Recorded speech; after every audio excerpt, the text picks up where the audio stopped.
अंतर्राष्ट्रीय चाय दिवस पर चाय की चुस्कियों को आपके लिए डिकोड करेंगे और आपको यह भी बताएंगे कि सुख हो या दुख, गर्मी हो या सर्दी, दोस्त हो या दुश्मन, रिश्ता जोड़ना हो या रिश्ता तोड़ना हो, हर मौके पर ये चाय हमारा साथ कैसे निभाती है। मैं जानता हूं इस समय चाय का समय नहीं है, डिनर का समय है। आप लोग खाना खा रहे होंगे, खाने वाले होंगे या खा चुके होंगे। ये चाय का समय नहीं है, लेकिन ये चाय आज मैं इसलिए अपने साथ लेकर आया हूं यहाँ स्टूडियो में कि चाय का असल में कोई समय है ही नहीं।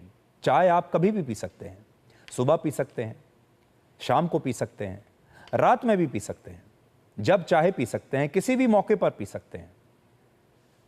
तबीयत बहुत खुशनुमा है तो भी पी सकते हैं, तबीयत ठीक नहीं है तब भी पी सकते हैं। हमारे देश में ज़्यादातर लोग यही मानते हैं कि पूरी दुनिया में सबसे ज़्यादा चाय भारत के लोग पीते हैं, लेकिन ये भी सही नहीं है। भारत में हर साल प्रति व्यक्ति चाय की औसतन खपत 4.2 किलोग्राम है, जबकि श्रीलंका में 48 किलोग्राम है, अर्जेंटीना में 27.2 किलोग्राम, तुर्की में 14.7 किलोग्राम, वियतनाम में 10.2 किलोग्राम और चीन में हर व्यक्ति पूरे साल में औसतन 10 किलोग्राम चाय की पत्ती का इस्तेमाल करता है। भारत के लोग दुनिया में चाय पीने में नहीं, बल्कि चाय का उत्पादन करने में आगे हैं। पूरी दुनिया में सबसे ज्यादा 49% चाय का उत्पादन चीन करता है और इसके बाद 20.5% चाय का उत्पादन हमारे देश भारत में होता है। और सबसे बड़ी बात यह है कि यह चाय शब्द भी हमारा नहीं है। चाय शब्द की उत्पत्ति चीन में हुई थी और वहां इसे चा कहा जाता है, चा, और भारत में यही शब्द अपभ्रंश होकर चाय के रूप में बोला जाने लगा। बहुत कम लोग इस बात को जानते हैं कि भारत में सही मायनों में चाय पीने का चलन ब्रिटिश काल से शुरू हुआ, यानी अंग्रेज हमारे यहां इस चाय को लेकर आए। इससे पहले भारत में चाय ज्यादा लोकप्रिय नहीं थी। उस जमाने में भारत के लोग चाय की जगह कषाय पीते थे, जिसका अर्थ होता है काढ़ा। यह जड़ी बूटियों का एक औषधीय पेय पदार्थ होता था और लोग सुबह सुबह इसे जरूर पीते थे। आपने भी, जब आप बीमार होते हैं तो आज भी हमारे देश में लोग काढ़ा जरूर पीते हैं। कोविड के टाइम में आपने बहुत काढ़ा पिया होगा। पहले हमारे देश में यही चलन होता था, चाय नहीं पीते थे, काढ़ा पीते थे। लेकिन बाद में अंग्रेजों को चाय पीता देखकर भारत के लोग भी चाय पीने लगे और धीरे धीरे ये चाय हमारे जीवन और समाज का एक हिस्सा बन गई। हालांकि भारत में इसकी लोकप्रियता का कारण अंग्रेज थे, इसलिए महात्मा गांधी ने चाय का काफी विरोध भी किया था और वो इसे अंग्रेजों का प्रतीक मानते थे। भारत की चाय दुनिया के बाकी देशों की चाय से हमेशा अलग रही है। देखिए, चाय तो पूरी दुनिया में पी जाती है, लेकिन जो हमारे जैसी चाय है ये शायद और कहीं नहीं पी जाती, क्योंकि हमारे देश में जो चाय बनती है उसमें दूध का इस्तेमाल होता है, कई बार उसमें मसालों का भी इस्तेमाल होता है। हम उसमें अदरक डालते हैं, इलायची डालते हैं। आपने भी देखा होगा, जब आप चाय पीने के लिए कहीं बाहर भी जाते हैं, अपने घर में भी बनाते हैं, तो कहते हैं अदरक वाली चाय चाहिए, इलायची वाली, अदरक इलायची वाली चाय आप पीना पसंद करते हैं। ये चाय बिल्कुल अलग है। वर्ष 1830 के दशक में जब अंग्रेजों ने भारत में चाय के बागान लगाने की शुरुआत की, तब अंग्रेज भी बिना दूध वाली चाय पिया करते थे। लेकिन भारत में दूध की खपत इतनी ज्यादा थी, उत्पादन भी ज्यादा था, कि लोगों ने दूध से चाय बनाना शुरू कर दिया और दूध वाली चाय हमारे देश में सबसे ज्यादा लोकप्रिय होती चली गई।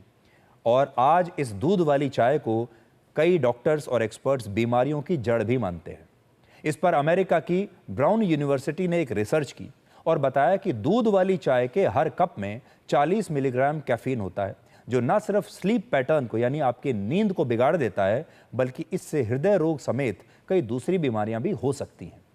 दुनिया के मुकाबले भारत के लोग कम चाय पीते हैं, लेकिन एक तथ्य यह भी है कि भारत में चाय अब बहुत सारे लोगों की लत बनती जा रही है और जैसे जैसे लोगों की उम्र बढ़ रही है, वैसे वैसे उनके चाय के कप भी बढ़ते जाते हैं। इस पर भी वर्ष 2019 में एक सर्वे हुआ, जिसमें पता चला कि 41 से 50 साल की उम्र के लोग औसतन 20% ज्यादा चाय पीने लगते हैं, जबकि 50 साल से ज्यादा उम्र के लोग 45% ज्यादा चाय पीते हैं। जो लोग ये सोचते हैं कि महिलाएं पुरुषों से ज्यादा चाय पीती हैं, तो ये जानकारी भी सही नहीं है। ब्रिटेन की एक एजेंसी ने इस पर भी सर्वे किया, जिसमें पता चला कि भारत में 2 कप या उससे ज्यादा चाय पीने वाले पुरुषों की संख्या 39% है, जबकि महिलाओं की संख्या 26% है। भारत में चाय की एक और कहानी भी है, जिसमें आपको हमारा समाज दिखाई देता है, हमारी कल्चर, हमारी संस्कृति दिखाई देती है। हमारे समाज का एक आईना आपको चाय में दिखाई देगा। हमारे देश में परिवार, रिश्ते, नौकरी, लालच, यहां तक कि भ्रष्टाचार में भी चाय की महक छिपी होती है। सुबह की शुरुआत, दोपहर की सुस्ती, शाम की राहत और रिश्तों की मिठास, सब चाय से जुड़ा है। जब किसी के घर पर कोई मेहमान आता है तो सबसे पहले उससे यही पूछा जाता है कि आप चाय लेंगे? और यह सवाल नहीं, एक स्वागत का भाव होता है। जब चाय नहीं पूछी जाती तो मेहमान अपमानित महसूस करता है। लोग कहते हैं कि हम घर गए किसी के, उसने हमसे चाय भी नहीं पूछी।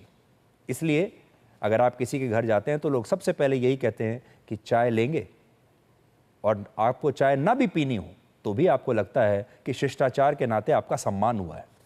चाय के बहाने लोग एक दूसरे से बातें करते हैं, अपने अनुभव बांटते हैं और समाज के छोटे बड़े मुद्दों पर चाय पर चर्चा भी करते हैं। और ये चाय की चर्चा भारत के लोगों को आपस में हमेशा जोड़ कर रखती है। चाय ने न सिर्फ रिश्तों को जोड़ा है बल्कि सत्ता और व्यवस्था की असलियत को भी उजागर किया है। चाय पानी का इंतजाम करवा दीजिए, ये वाक्य भ्रष्टाचार की जड़ों में छिपी सच्चाई को बयां करता है। जब कोई आपसे रिश्वत मांगने की कोशिश करता है तो वो यही कहता है आपसे कि चाय पानी का कुछ बंदोबस्त करा दीजिए। चाय पानी का मतलब कि कुछ पैसा दे दीजिए। यानी चाय हमारे समाज में सिर्फ चाय नहीं है, बल्कि ये लोगों के व्यवहार और मानसिकता की एक प्रतीक बन चुकी है। रेलवे स्टेशन से लेकर हमारे देश के खेतों तक, कॉलेज कैंपस से लेकर हर दफ्तर तक, चाय वो डोर है, वो धागा है जो अलग अलग वर्गों को, विचारों को और संस्कृतियों को बांधता है। और एक कप चाय के साथ कोई अपने सपनों की बातें करता है, कोई अपने दुख हल्के करता है, कोई अपनी भविष्य की योजनाओं की नींव रखता है। चाय का कप छोटा जरूर होता है, लेकिन इसका सामाजिक प्रभाव बहुत बड़ा होता है।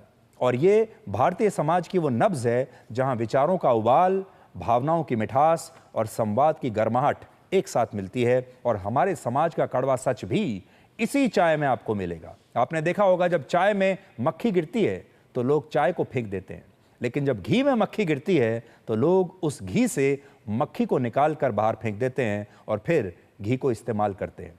ये प्रसंग हमारे समाज की सोच के बारे में भी बताता है और रिश्तों को भी ये चाय जोड़ती है। हमारे देश में जब शादी विवाह के लिए रिश्ते की बात होती है, लड़के वाले लड़की देखने के लिए घर जाते हैं तो उन्हें अक्सर चाय पर ही बुलाया जाता है। और इस गर्मा गर्म चाय पर दुनिया के इतिहास में भी कई बार उबाल आ चुका है। इसके दाग इतिहास पर आज भी आपको दिखेंगे। वर्ष 1773 में जब अमेरिका ब्रिटेन से आजादी की कगार पर खड़ा था, तब वहां एक ऐतिहासिक घटना हुई थी जिसे बॉस्टन टी पार्टी कहते हैं। और उस समय बॉस्टन शहर के लोगों ने ब्रिटिश ईस्ट इंडिया कंपनी के जहाज से समुद्र में चाय की पेटियां फेंक दी थी और ब्रिटिश साम्राज्यवाद का तब ऐसा करके विरोध किया था। 19वीं शताब्दी में जब ब्रिटेन चीन से चाय के बदले में वहां अवैध रूप से अफीम बेचता था, तब भी एक युद्ध हुआ था जिसे ओपियम युद्ध कहा गया।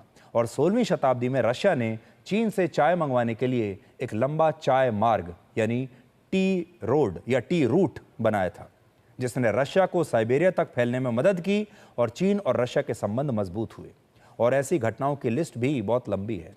आज दुनिया के सबसे बड़े लोकतंत्र यानी भारत में भारत के प्रधानमंत्री नरेंद्र मोदी हैं, जो एक चाय वाले के ही बेटे हैं। और वर्ष 2014 में जब उन्होंने पहली बार लोकसभा का चुनाव लड़ा, तब उनके चुनाव प्रचार में चाय पर चर्चा नाम से एक कैंपेन भी चलाया गया था, जिसकी दुनिया में बड़ी चर्चा हुई थी।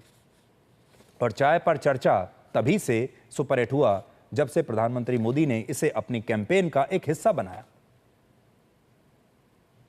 दुनिया में अक्सर यह बात कही जाती है कि अगला युद्ध पानी के लिए होगा, लेकिन आज आप यह भी कह सकते हैं कि अगर चीन और भारत जैसे देशों ने चाय का निर्यात करना बंद कर दिया तो इस चाय के लिए भी कई देश युद्ध लड़ सकते हैं और ये चाय भी संघर्ष का एक कारण बन सकती है। इसीलिए आज अंतर्राष्ट्रीय चाय दिवस मनाया जाता है और इस दिन को मनाने का मकसद है चाय श्रमिकों और चाय के किसानों का, इस उद्योग से जुड़े हुए श्रमिकों का सम्मान करना और उनके लिए उचित वेतन, उनकी स्वास्थ्य सुविधाएं और सामाजिक सुरक्षा को सुनिश्चित करना। आज जब आप चाय की चुस्की लेते हैं तो एक बार के लिए उन लोगों के बारे में भी सोचिए जिनकी वजह से आप ये चाय पी रहे हैं, जो इस चाय को उगाते हैं, जो इस चाय के उद्योग में कहीं ना कोई रोल निभा रहे हैं।